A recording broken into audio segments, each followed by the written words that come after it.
যাত্রী পরিষেবার কথা মাথায় রেখে শিয়ালদা বনগা রেলপথের বনগা থেকে যে এসি লোকাল চালু হয়েছে, কিন্তু কয়েকটা স্টেশন দাঁড়িয়েছিল গত 5 তারিখে।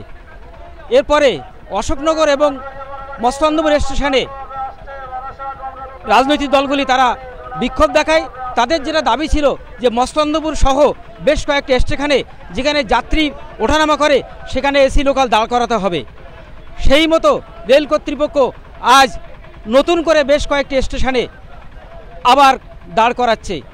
ফলে সাধারণ যাত্রী যারা মনে করছেন যে এর ফলে একদিকে যেমন তারা খুব দ্রুত গতিতে শিয়ালদা স্টেশনে পৌঁছতে পারবেন, পাশাপাশি যাত্রী যে ভিড় হয় সেই ভিড় সামলে তারা শিয়ালদা স্টেশনে যেতে পারবেন। যেমন মেট্রো চলতাম, এসিতে চলতাম, এবার দেখি আমাদের লোকাল ট্রেনে এসি চালু হয়েছে, একবার উঠে দেখি যে কীরকম লাগে, ঠিক আছে, পরিষেবাটা কীরকম ভিড় কীরকম থাকে। যদি আমি তো চাই একটু কমফোর্টেবল, মানে ফাঁকায় ফাঁকায় যাওয়া, তাতে সুবিধা হবে না। এই লোকের গুতুগুতি আমার ঠিক অতটা ভালো লাগে না।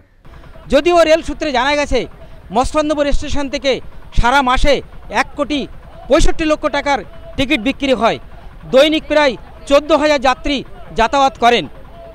এবার শেষ পর্যন্ত দেখার দৈনিক এসি লোকালে কত সাধারণ যাত্রী যাতায়াত করেন।